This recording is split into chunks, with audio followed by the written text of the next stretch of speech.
नमस्कार, मैं हूं आपके साथ कंचन जैसवानी। आप देख रहे हैं स्पेशल रिपोर्ट। आज स्पेशल रिपोर्ट में बात ऐसी ठगी की जो मोबाइल ऐप के जरिए किया जा रहा है। अब तक 30,000 से ज्यादा लोगों से ये ठगी की जा चुकी है।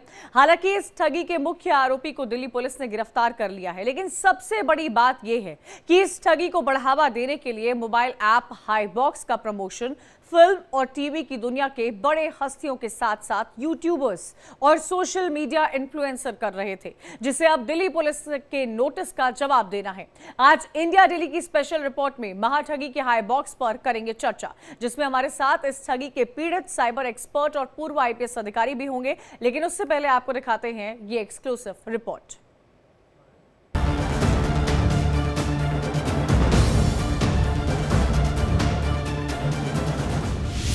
ठगी की नई तरकीब, महाठगी का हाईबॉक्स।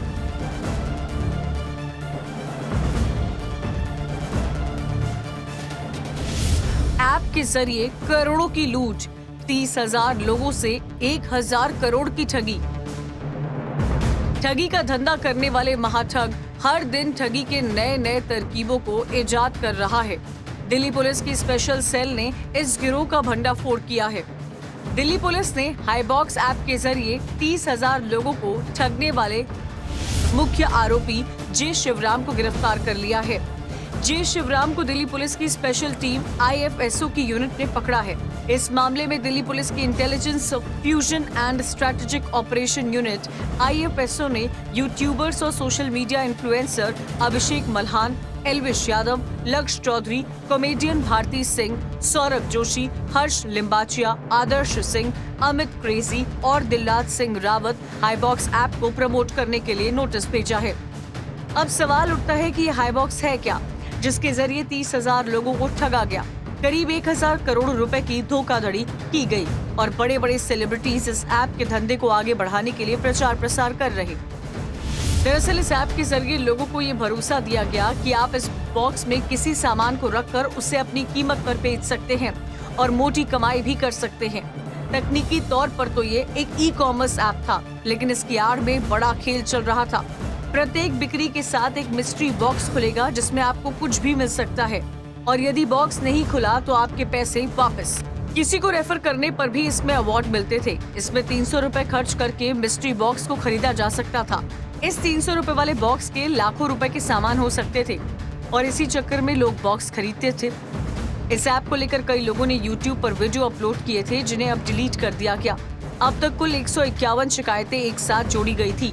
मुख्य आरोपी को गिरफ्तार किया गया, जिसके 4 बैंक खाते हैं। इन खातों में 18 करोड़ रुपए जब्त किए गए। Bureau report, India daily.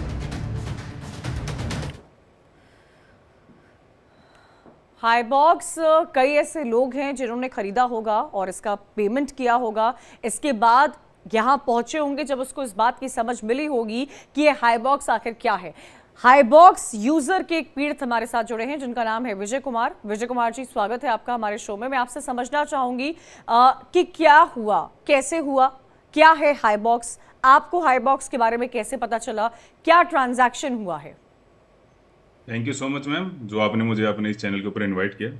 इसके अंदर मैम इन्होंने यूट्यूब के ऊपर अपनी वीडियो बनाई मैम, इसको एडवर्टाइज किया, इसको एंडोर्स किया हाईबॉक्स ऐप को, जिसके अंदर इन्होंने टारगेट किया कि जो यंग जनरेशन है, जो कि मोस्टली हर बच्चा एक सोशल मीडिया प्लेटफॉर्म से जुड़ा हुआ है, चाहे वो इंस्टाग्राम हो, टेलीग्राम हो, यूट्यूब हो, और जो ये यूट्यूबर्स हैं इनके मिलियंस में फॉलोवर्स हैं। इन्होंने उसी चीज़ का फायदा उठाते हुए जो मैंने आपके साथ, जो दिल्ली पुलिस के साथ जो इसके अंदर वीडियो साझा की हैं, जिसके अंदर उनको दिखाया गया, उन्होंने खुद इस चीज को प्रमोट किया कि आप लोग घर पे बैठे हो, घर बैठे बैठे पैसे कमाओ। 300 रुपए से इनका टारगेट था कि हर हर बच्चे तक, हर बंदा जो सोशल मीडिया पर जुड़ा हुआ है वो इसको रीच में आए। इसलिए इन्होंने मिनिमम अमाउंट रखा 300 रुपए। 300 रुपए से इन्होंने लालच दिया 1,000 रुपए, 2,000 रुपए, 10,000 रुपए, फिर 50,000, फिर 1,00,000 रुपए तक के ये बॉक्सेस देते थे।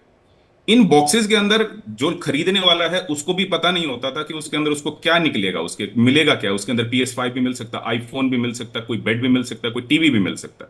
इन्होंने ये कहा कि अगर आपको कोई भी एक ऐसा प्रोडक्ट मिलता है जिसको आप खरीदना नहीं चाहते हो, आप एक काम करो, आप उसी प्रोडक्ट को वापस हमारी एप्लीकेशन के ऊपर बेच दो, हम आपको 1% प्रॉफिट देंगे, पर डे का 1% प्रॉफिट। पर डे 1% प्रॉफिट का मतलब है मैम कि इसके अंदर ये महीने का 30% प्रॉफिट देते थे।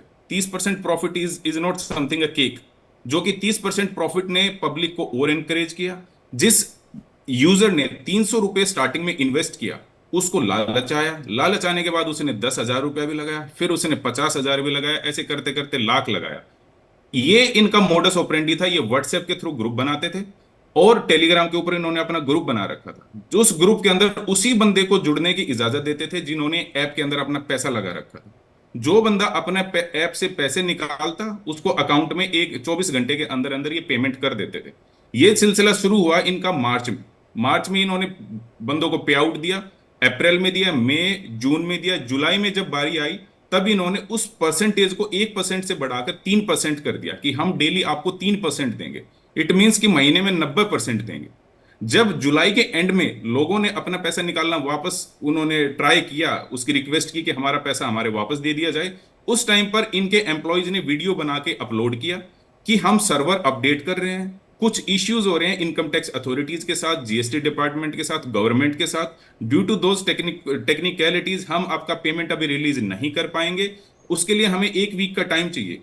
जिसके लिए इन्होंने 1 वीक का टाइम लिया, लेकिन उसके बावजूद भी कोई अपडेट नहीं आया उनकी तरफ से, जिससे फिर मार्केट के अंदर एक नेगेटिव चीज होगी कि ये सारे शायद ये एक स्कैम था और ये सारे के सारे अब धीरे धीरे फंड्स को साइफन ऑफ कर रहे थे।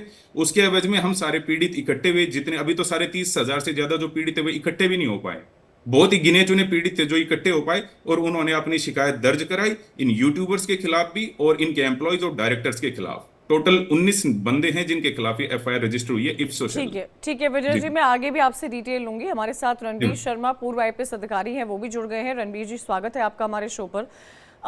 मैं आपसे ये समझना चाहती हूँ, पिछले कुछ सालों से साइबर फ्रॉड में बढ़ोतरी ही हो रही है रणबीर जी। लोगों को जागरूकता तो है, लेकिन उस जागरूकता के बावजूद कई एजुकेटेड लोगों को मैं पर्सनली देखी हूँ जो इस ट्रैप में फंस जाते हैं, जिनको पता ही नहीं लगता है कैसे उनको एक कॉल आती है, उनसे ओटीपी लिया जाता है और वो फंस जाते हैं।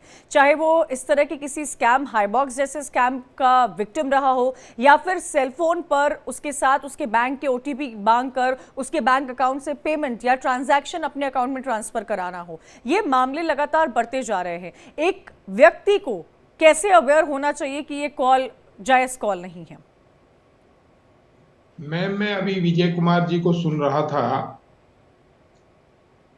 जो ठगी का जितना भी मामले होते हैं, दोनों तरफ से लालच के मामले होते हैं। जो आदमी धोखा दे रहा है उसका भी अपना लालच होता है, और जो आदमी उसमें पैसा लगा रहा है, बुरा मत मानना कोई भाई, वो भी अपना कहीं ना कहीं फायदा चाह रहा है। तो ऐसे मामलों में क्या होता है कि भी दोनों तरफ से ही मतलब सहमति बनती है।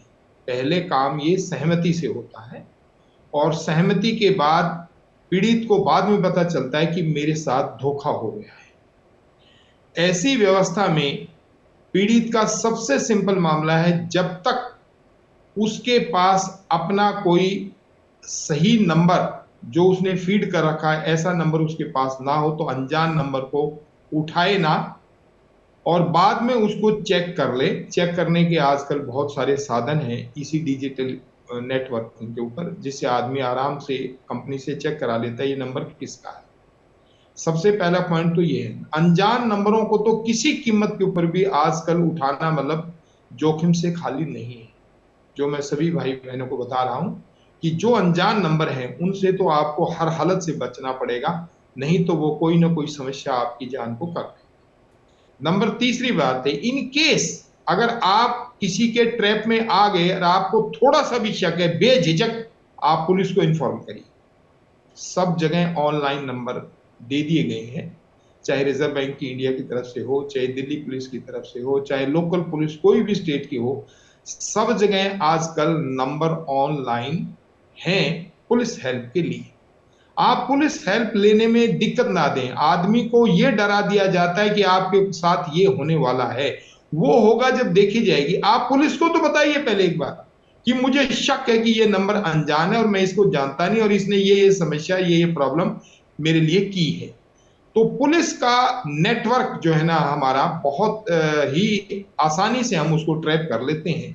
समय बड़ी हाई फाई सिस्टम रणबीर हमने जी, रखा। आप पुलिस की बात कर रहे हैं। कल ही ऐसी घटना आगरा से सामने आई है जहां पर डिजिटल अरेस्ट हुआ है।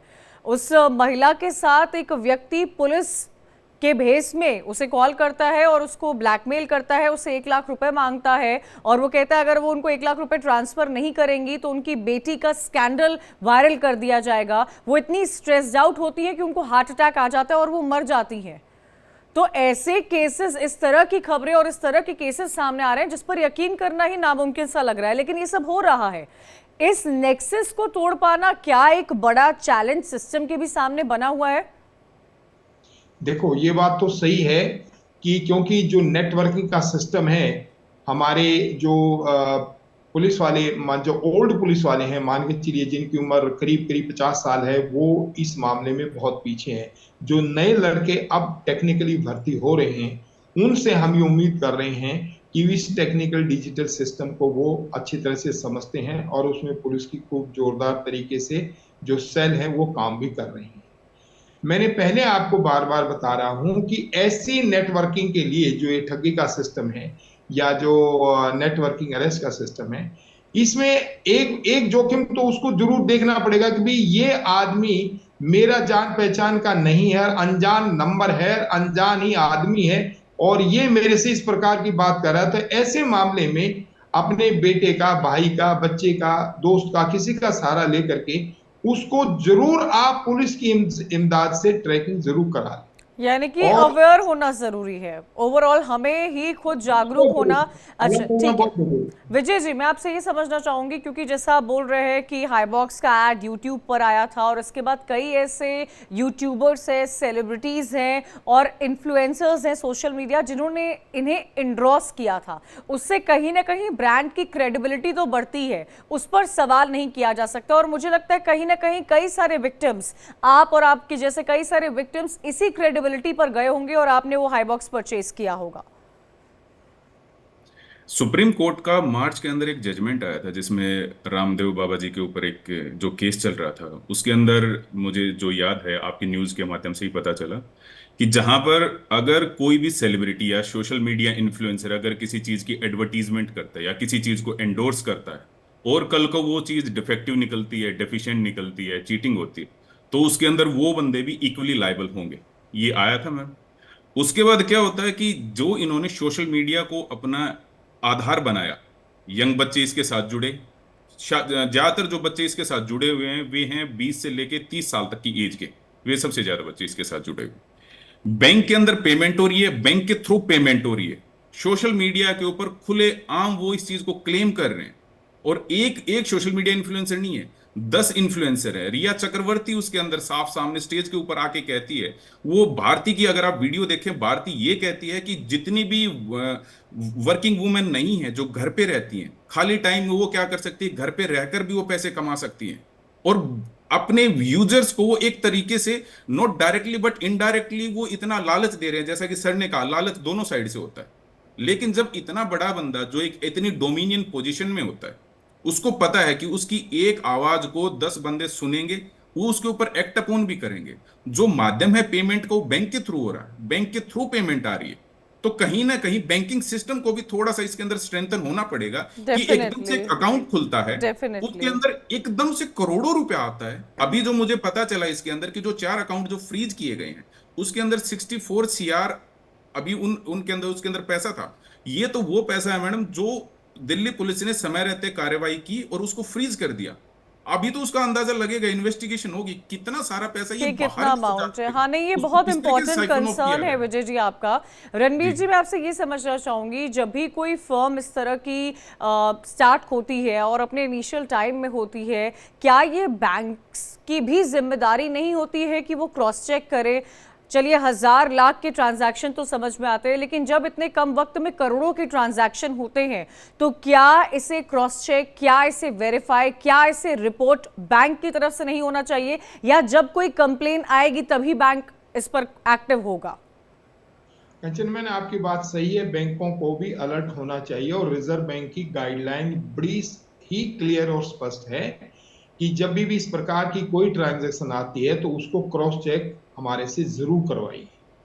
लेकिन होता क्या है मैम, अब ये जो प्राइवेट बैंक हैं इनका भी अपना लालच होता है पैसे जमा करवाने का, पैसे लेने का या देने का। तो वो ये जो गैंग है, बैंक वाला पूरा गैंग होता है, ये एक या दो आदमी नहीं होते, इनके कम से कम 10-12 आदमी एक दूसरे से जुड़े हुए होते हैं।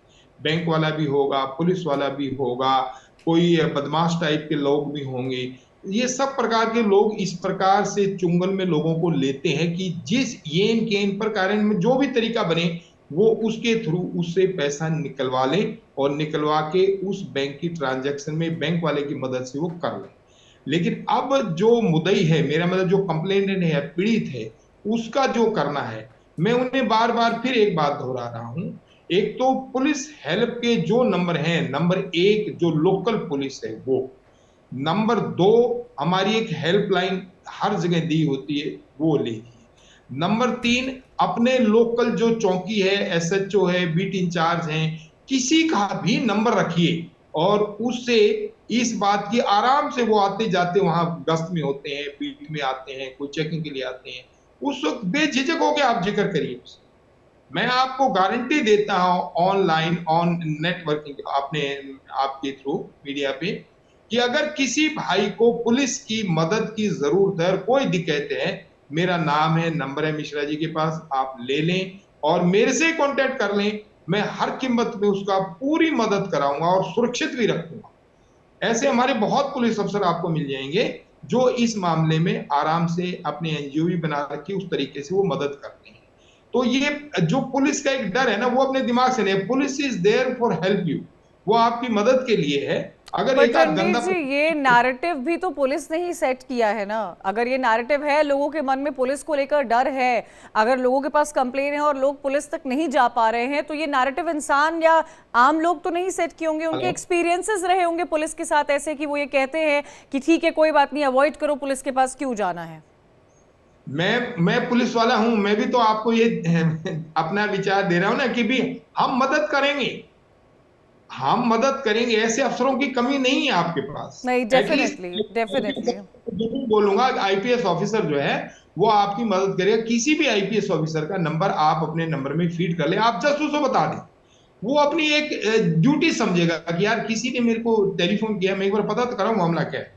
इमीडिएटली वो कॉल करेगा, एसएचओ को भी करेगा, डीसीपी को करेगा, एसपी को करेगा, आईजी को करेगा, जिस लेवल का जैसा सिस्टम होगा।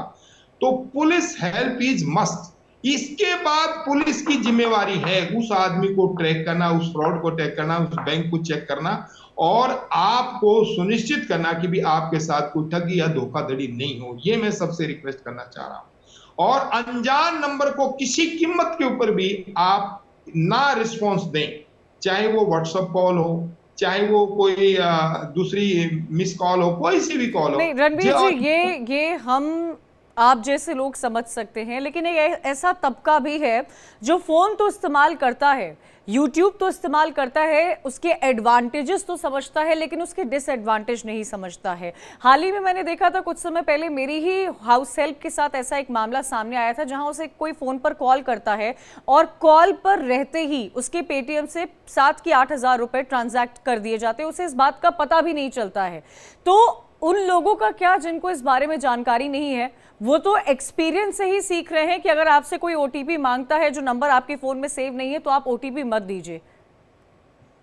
मैं आपकी बात मान रहा हूं मैम कि जो अब नया नेटवर्किंग है ये हम सबकी एक मजबूरी होगी, इसको यूज करना, इसके साथ चलना, इसके प्रोज एंड कॉन्स को देखना। इसके लाभ है तो साथ साथ इसकी हानियां भी हैं। जो भी नई चीज इन्वेंट होके आती है तो उसके नफा नुकसान साथ साथ चलती हैं। अब इससे नुकसान हमारा साइबर ठगी का हो रहा है, तो इस ठगी को रोकने का हमारे पास यही तरीका है कि अनजान नंबरों को हम कम से कम ना छेड़ें। अगर उसको छेड़ना चाहते हैं तो उस नंबर को आप पुलिस के हवाले कर दें। कोई अनजान नंबर आपके पास आ गया है, उसके कॉल नंबर आ गया है, आप प्लीज उसके पुलिस के हवाले कर दें। ये पुलिस की जिम्मेवारी है। रणबीर जी, ऐसे में ये भी, क्योंकि अब देखिए इतने साइबर के केसेस रहते हैं, सवाल इतने ज्यादा है सिक्योरिटी को लेकर, मैं आपसे ये भी समझना चाहती हूँ कि क्या ऑनलाइन शॉपिंग क्योंकि अब तो हम उस प्रैक्टिस में हो गए कि हम हर चीज़ घर बैठे मंगवाते हैं। क्या ऑनलाइन शॉपिंग सेफ होती है या हमें कैश ऑन डिलीवरी पर भरोसा करना चाहिए? और अगर हमें कैश ऑन डिलीवरी पर भरोसा करना चाहिए तो मेरा सवाल, उस लखनऊ के चिन्हट में जो फ्लिपकार्ट का पर्सन फ़ोन डिलीवर करने आया था, कैसे उसको मार दिया जाता है, वो भी एक चिंता का विषय बना हुआ है। तो ऑनलाइन शॉपिंग को लेकर क्या कोई गाइडलाइंस हैं जो फॉलो करनी चाहिए लोगों को? नहीं मैम, ऑनलाइन और शॉपिंग के लिए गाइडलाइन बड़ी बनी हुई है। पुलिस रोजाना सभी लोगों को अलर्ट करती है, अपने मैसेजेस दे करके, अपने टेलीफोन नंबर दे के, अपनी हेल्पलाइन दे करके। तो अगर किसी सिस्टम में, डिलीवरी सिस्टम में आपको कोई दिक्कत आती है, कंपनी के नाम नंबर आपके पास होते हैं, उनसे भी आप पूछताछ कर सकते हैं। हमारे पुलिस के नंबर होते हैं, उनसे पूछताछ कर सकते हैं। एक आध अच्छा अपना दोस्त भाई बहन भाई होता है जो आपकी मदद के लिए भी तैयार रहता है। ठगी हर जगह है, ठगी पहले भी होती थी, हर रूप में होती रही है इस संसार के अंदर, और आज जो व्यवस्था चल रही है, सिस्टम चल रही है, उसमें भी ठगी है। मैंने ठगी का पहला फार्मूला बताया, द लालच, कि दोनों ठीक है, तरफ से सिस्टम होता है। ठीक तो है। हम थोड़ा सा अपना लालच को कम करते और हुए अवेयर अनजान। है। विजय जी, मैं जानना चाहती हूँ कि आपके साथ, क्योंकि आप इस बात का जिक्र कर रहे थे कि कई और ऐसे केसेस हैं जो हाईबॉक्स के अगेंस्ट सामने आए हैं, क्या हुआ था उन लोगों के साथ भी? क्या आपके साथ, क्या पर्सनल आपका एक्सपीरियंस रहा, आप वो भी बताइएगा हमारे व्यूअर्स को। क्या आपने हाईबॉक्स किसी पर्टिकुलर अमाउंट का परचेज किया, और वो परचेज करने के बाद क्या आपके घर तक वो गिफ्ट्स पहुंचे थे जो हाईबॉक्स दावा करती है? जी मैम, इसके लिए मैम जो फिजिकल जो गिफ्ट थे, जब भी हमने लेने की कोशिश की, पहली बात तो वो एक फ्रॉड था, एक हॉक्स था, वो नहीं था, उसके अंदर कोई प्रोविजन नहीं था। जैसे ही आप क्लिक करते आगे बढ़ते जा रहे थे, आप उसको फिजिकली डिलीवरी नहीं हो रही थी। दूसरा, इसके अंदर क्या था, इसका मोडस ऑपरेंडी, कि जब भी आप कोई प्रोडक्ट लेते, कोई भी बॉक्स खरीदते, उस बॉक्स के अंदर से क्या निकलेगा, इसीलिए इसका हाई बॉक्स और मिस्ट्री बॉक्स नाम दिया था। उस बॉक्स के अंदर क्या निकलेगा, सपोज करो मुझे मुझे टीवी नहीं चाहिए, मुझे गिटार नहीं चाहिए, और गिटार निकल गया, तो ये एक ऐसा प्लेटफॉर्म देते थे कि आप वापस हमें बेच दो, हम 1% प्रॉफिट देंगे आपको। 1 लाख रुपए के ऊपर 1,000 रुपए ये प्रॉफिट देते थे। तो आपका यूजर जो था, इस ऐप का जो यूजर था, उसका मेन फोकस यही था कि आप प्रोडक्ट लेने के बजाय आप प्रॉफिट कमाओ। तो जैसा रणवीर सर ने कहा कि लालच, ये लालच देते थे, इनको पता था कि वो कमजोर नस कहां पर है। और मैडम, आपके माध्यम से मैं सिर्फ एक बात कहना चाहूंगा, ये हाई बॉक्स जैसी ऐप, आज हाई टाइम आ चुका है, एक एक स्पेशल टास्क फोर्स बनानी चाहिए। आप भी ट्रू कॉलर यूज करते हैं, रणवीर सर भी करते हैं, घर में बच्चे हैं, हम कोई भी ऐप खोलते हैं, कहीं पर भी देते कुछ भी देखते हैं हम, उसके नीचे एक ऐड आता है, उस ऐड के नीचे एक ऐसी ऐप आती है जहां पर हर टाइम एक एडवर्टीजमेंट चलता रहता है। आप रमी खेलिए, इतने पैसे कमाइए, आप ड्रीम इलेवन खेलिए, आप इतने पैसे कमाइए, आप इतना पैसा। उनकी इतनी एडवर्टीजमेंट होती है कि हर बंदा सॉफ्ट टच फोन यूज कर रहा है। आपने जैसे ही एक लिंक के ऊपर क्लिक किया, लिंक के ऊपर क्लिक करती है, आपकी सारी सेंसिटिव इंफॉर्मेशन दूसरे के पास जा भी रही है। और फिर जब आप जैसे ही आगे बढ़ते चले जाते हैं, सर वाली बात है, लालच आ गया। तो कहीं ना कहीं एक ऐसी टास्क फोर्स थी, आज एक जरूरत है, क्योंकि जितनी अनएजुकेटेड हमारे पास पॉपुलेशन है, ताकि इस जो एडवर्टीजमेंट जो 10 बार हो चुके हैं, जो महीने भर से रिफ्लेक्ट हो रहे हैं, बार बार आ रहे हैं, उनको फिल्टर किया जा सके, उनकी ऑथेंटिसिटी को जांचा जा सके, ताकि ये चीज आगे बढ़ने से पहले उसको वहीं पर कर ताकि किया इस जा गैप सके। को ब्रिज किया जा सके। रणबीर जी, मैं जी। आपसे ये समझना चाहती हूँ कि साइबर फ्रॉड को लेकर अभी भी कई ऐसे स्टेप्स हैं जो सिस्टम को भी लेने की ज़रूरत है, क्योंकि आम तौर पर ही कई ऐसे एनकाउंटर्स हैं लोगों के जो आए दिन सामने आते रहते हैं, चाहे वो ऑनलाइन शॉपिंग के जरिए हो, डिलीवरी के जरिए हो, या इस तरह की ऑनलाइन गेमिंग एप्स के जरिए भी हो, मिस्ट्री बॉक्स के जरिए हो।